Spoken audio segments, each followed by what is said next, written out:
One day, I remember when I listened to stories, all the prophecy. In the past few days, I want to find these people that take me up to Rice Lake and the other burial ground area and the sacred area. When the time when we got together and we share our knowledge about the water. And lots of things go through my mind. And then two wonderful things happened for me. The Spirit allowed me to see that.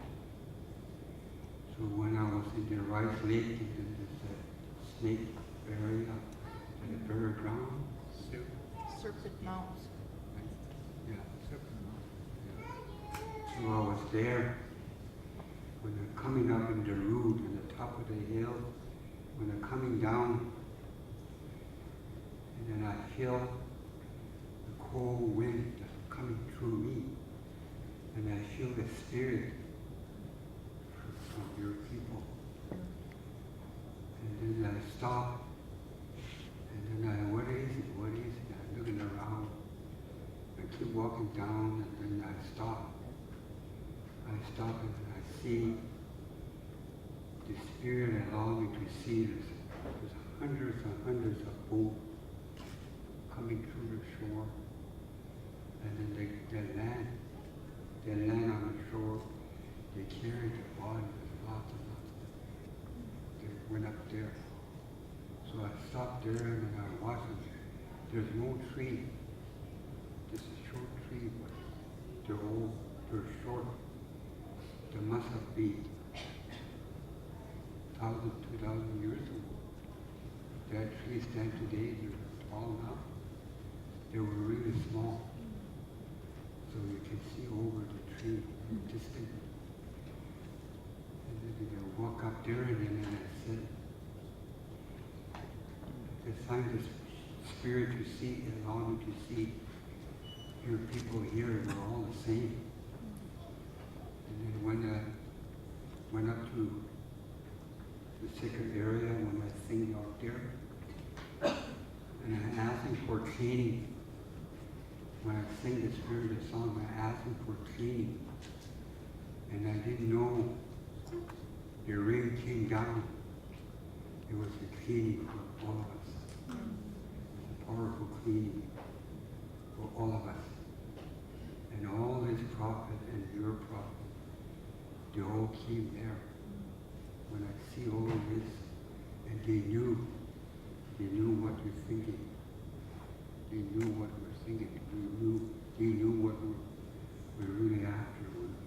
We're all after water. That was the secret one. So I really find about that, and then last night when I enter my room and I say a prayer again, and then I pray for what did they need for the people here. What do they need? And I just pray and ask what they need, what do they need. So I pray really hard, and this time it showed me the lake, and they went up north. I think it was the north. There's a high hill up there. And he showed me all the way, and then there's the water coming out of the ground. The water coming out of the ground, that was a powerful healing water for all of us. So I don't know where that hill, you guys know. So around that area, the Spirit showed me that area. So go up there, and you know your land, so go up there, look for that one. So there will be really powerful healing water for all of you, for any kind of sickness. So that's what you need. The Spirit showed it to me, so it's so that you know, so you go up there, find it. So we have a healing of water up there in our own town.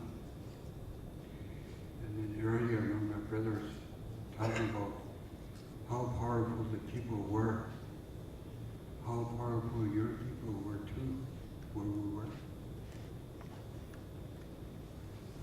And then these people, that one person in A, B, and this go tied to the sun, and this go tied to the sun, and that the little boy, you know, in the teepee when the smoke, there's a sun ray coming in the tent, in the teepee. You ever see that in your teepee? When the little sun ray come in the teepee, the little boy ran out to the sun ray, sunlight, and he used to grab it and he used to swing it down. That person is just go tied to the sun. That's kind of power that the people used to have. And another person that is going to tie it to the water. The water is a very, very powerful thing. Whoever had this going to tie to water, the person can never fight that person. You have to watch himself to touch a person, even a little touch, because that person is physically tied to water, so strong. Even a little touches are just so tight it hurts. So it had a power of to the water. Another person is physically tied to the tree. So he lived with the tree for 300 years, so the tree, he lived 300 years. So one person he lived with the tree for 300 years. He had 3 wives. So that's a kind of mystical tie that the people used to live with before the education comes. So I myself was born in 1944. And I remember that I was in my mother's womb. I remember that. I remember that I want to go through that hole. After I went through that hole, and I feel sorry that it was so cold, and I didn't know I was born. It puzzled me today. And then it was so cold in my feet that stick it out to me. There's a wonderful person, huge person that look at me. This beautiful person. So I want to tell him, my feet is hurt. So I yelling at him, and then he understood right away. And you cover my foot, and I feel really warm and soft. I'm crying.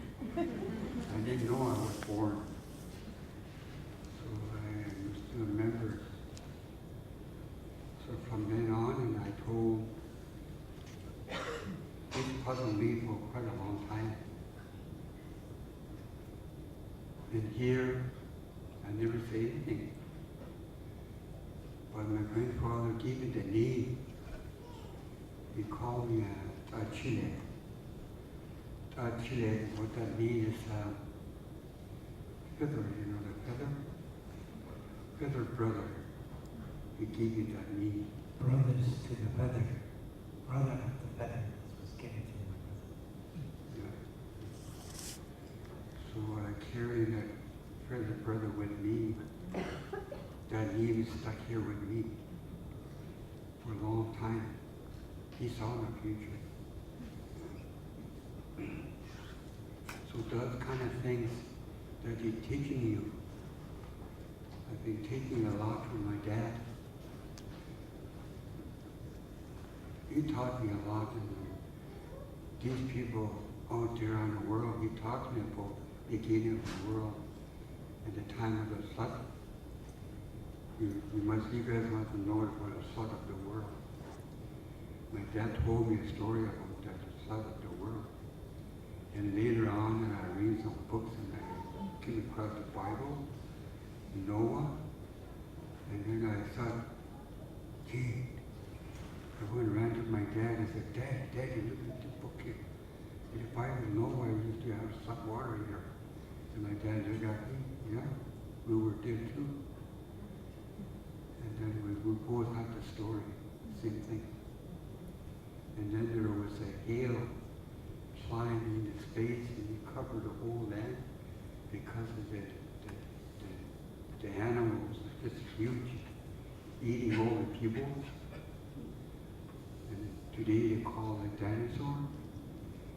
So they discovered all the dinosaur bones all over the country.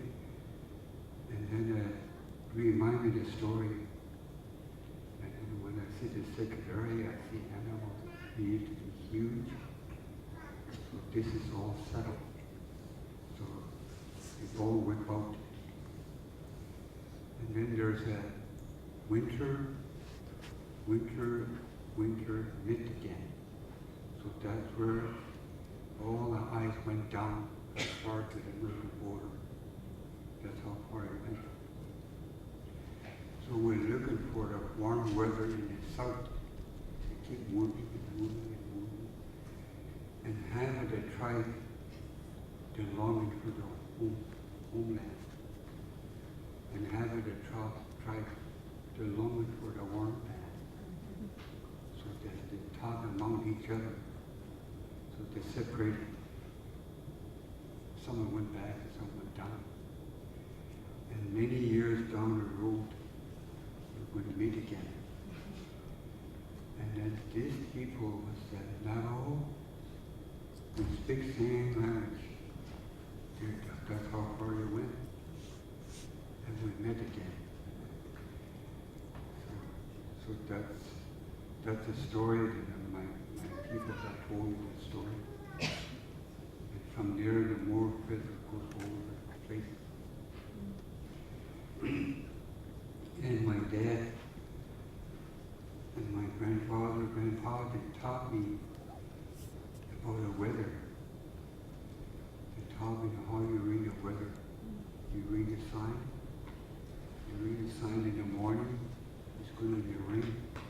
It's going to be snow. And one grandmother, Joe Kenny, he was just so good. He was just so good at it. He played a hand game. Some kind of weather sign up there. And he said, what kind of weather is that? He would just so enjoy playing a hand game. And he didn't bother him. And he said, well, what is it? So he took a quick look and he looked at it and he said, it's going to snow. It's in July. It was in July, sure enough, in the morning. Snow came in July. So those people are very, very good at the physical time of the weather.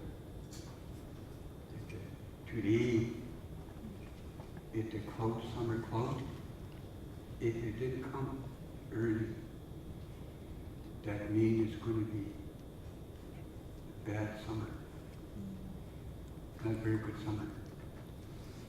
But if the summer cloud come in earlier and the thunder, that means good luck. So we'll watch a close watch up there. And now we see a summer cloud going up there now. We got lots of snow. Lots of snow up there yet. So those kind of things that we keep a close watch.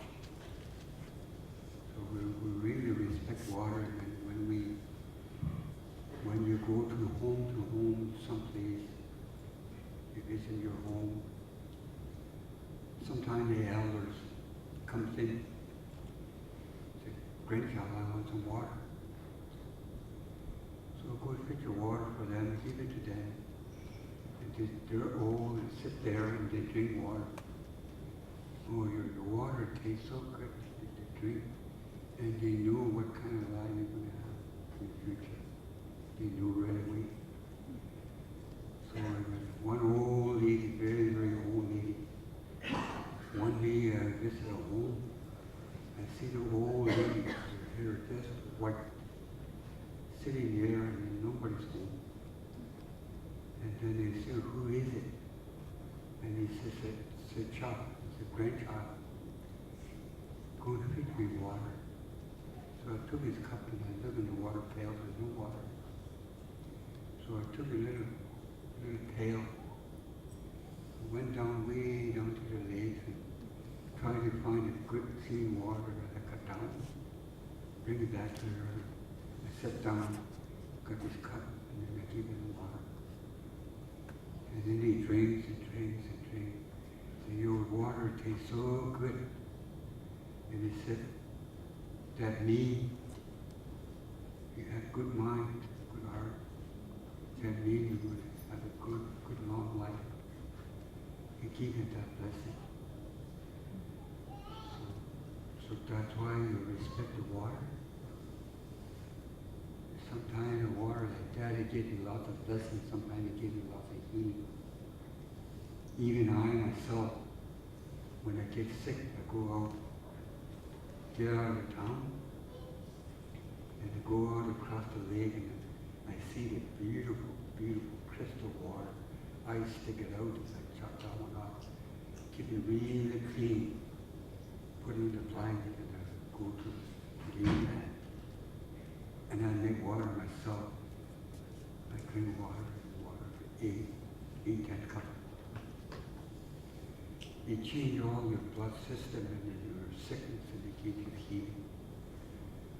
So this is what your needs. The Spirit showed me on that mountain. So our needs is out there too.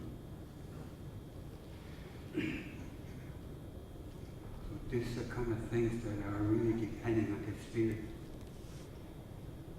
The Spirit, nothing is secret.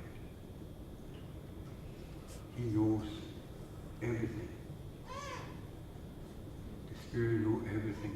What you're thinking, what you thought. He knows it. So I'm really depending on the Spirit because He's the one that taught me a lot. And then something that I don't know, I just kneel down and pray. And I pray a lot. And I pray down my sitting back. Many times I fell asleep like that. And then I wake up and then I pray again. Last night I fall asleep in my prayer. And then I keep praying for all my white brothers and sisters out here that what their needs.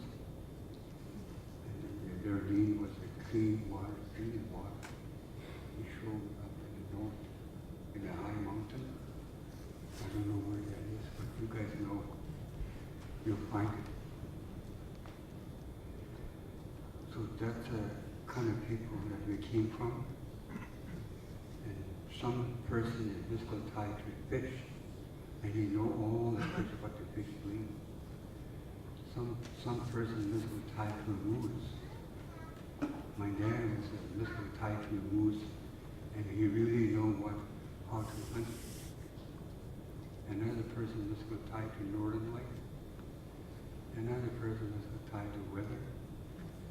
These are the ones we have, the scientists. So that's what we learn from them. So I keep the word in my heart, and I keep the law of the water. I keep the law of the fish. I keep the law of the caribou and moose. I keep the law of the ground.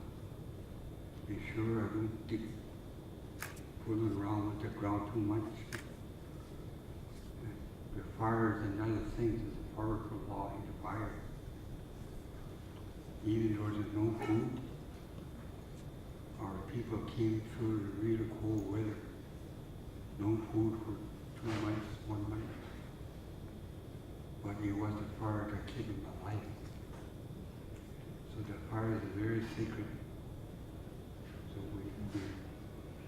we offer tobacco, some food, and all this our ancestors have passed away. They are longing for water. When we were in the sacred area yesterday, when they prayed for water, to be blessed with the water, when they put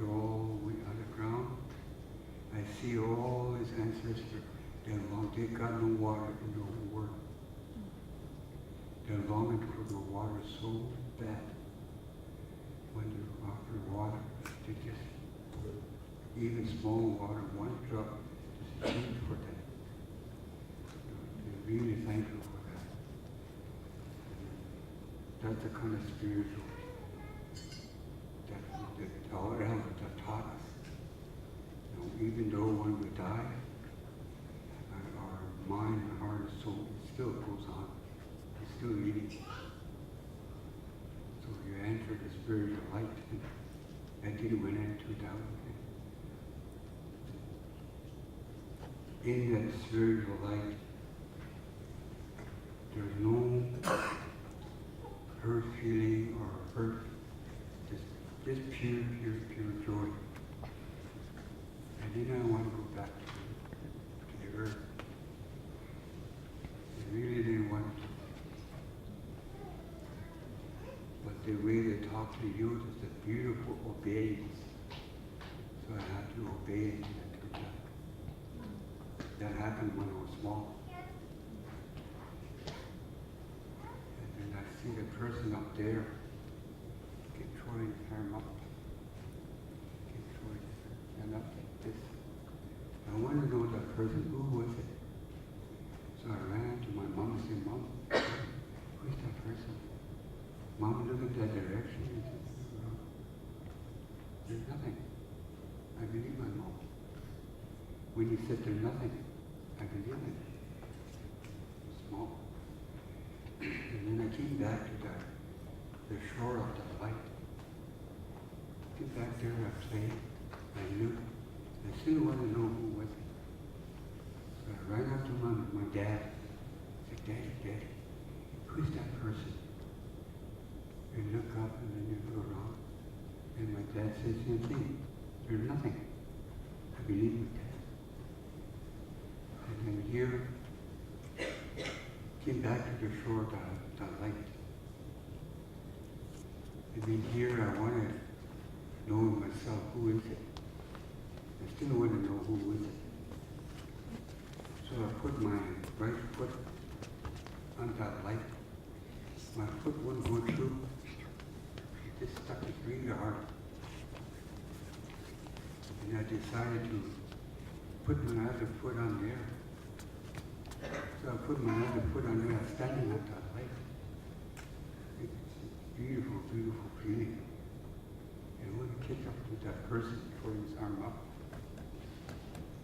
So my first 2-3 steps, the one there in split second up there. I looked at that person, and I was going to reach my left hand to his right hand. I was going to reach my hand up there. I said, no. Something tells in my heart that's the wrong way. So I kept my hand down, my right hand to his right hand.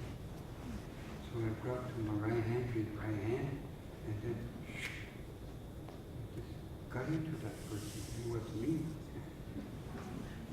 It was me, and I stand there and look around. There's millions and millions of people. I can see their heart. What is their heart? I can see what is their thinking. It's beautiful, beautiful. And then the garden, wherever the person spoke to me, you go back to your mom and dad. They may look for you. And then there's up there is in that light, there's a beautiful, beautiful obeying. So I said, okay, and I made a big smile, and I went back. I came back to the end of the shore of the light. Came back to the earth. Oh, why did I do that? What did I do? I want to go back. So it's a beautiful feeling. To this day, I still feel like that. I worked a lot of my miserable life, my anger, my painful life through in school. I worked a lot from inside out. Because I collect my boy problems, I collect my daughter problems, I take my wife problems, and I take my friend problems, I take people's problems, I use right back up there and blame them.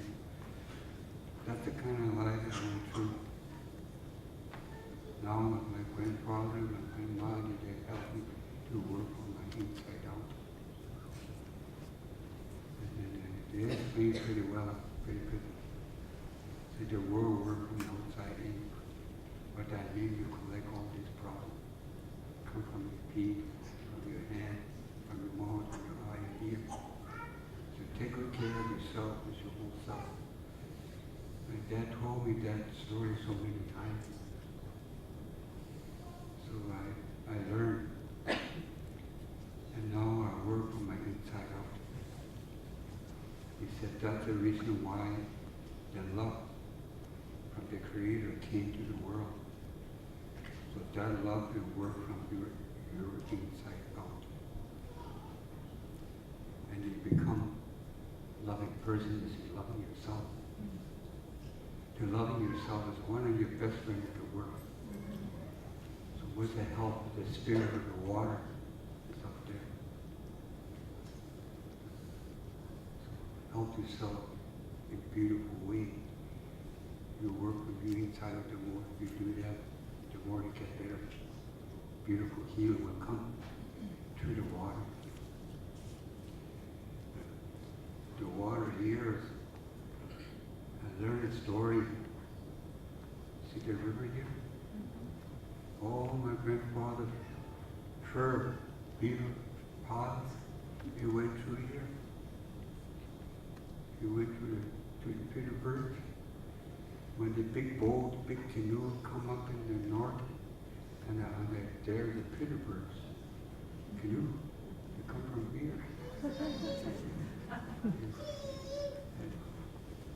I learn a lot when I come here. So with that, and to thank all these people that they show me all this, take me out there.